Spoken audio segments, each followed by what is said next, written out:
For me, the first one is that the resources that Saïd Business School has invested in promoting a better understanding of Africa, that investment is yielding return.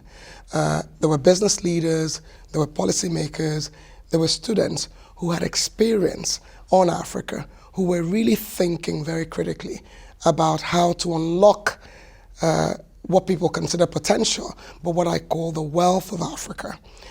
And the topic, the theme of the single market, global outcomes, was ideal.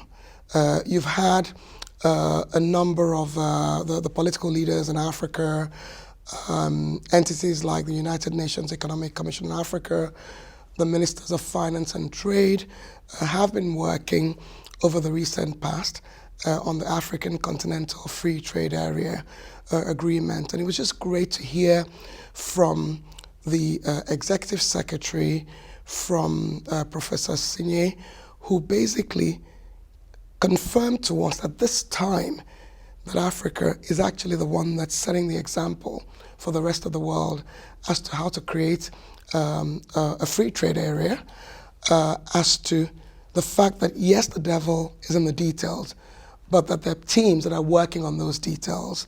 I thought it was great to hear from successful business leaders who had worked across the continent as to what has worked, as to some of the challenges they face, and some of the things that we can do to try and unlock this. I feel, as I shared in my own keynote, that where the global economy is today, that you absolutely need new engines of growth.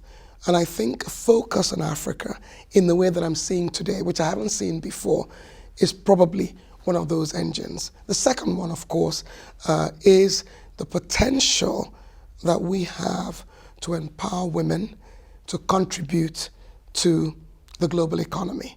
I'm struck by the variety of analysis that's been done about what value is generated, whether it's the work that the World Bank did as to the fact that we can unleash $160 trillion into the global economy if women and men earn the same in terms of lifetime earnings. I'm struck that $20 trillion of global spending is controlled by women.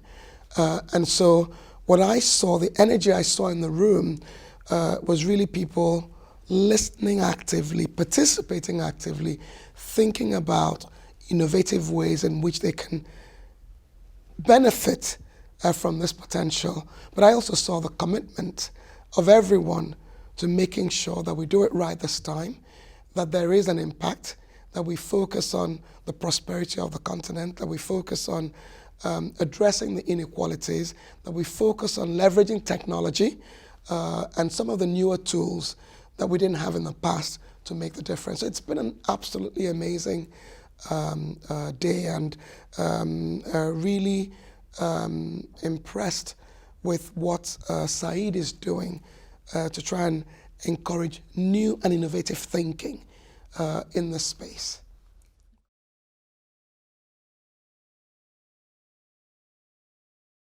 Oh, absolutely. In fact, the reason I realize how important it is to focus on education is the example that Dean Tufano and his team have been in this space and thinking outside of the box. I got an MBA 29 years ago, and I can see how education has changed.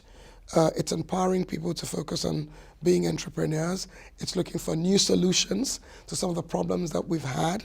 And I think it's an example of the value of focusing on education, the value of developing talent. And even through the day, a lot of the speakers who talked about some of what was the reason for their successes focused on the value of talent.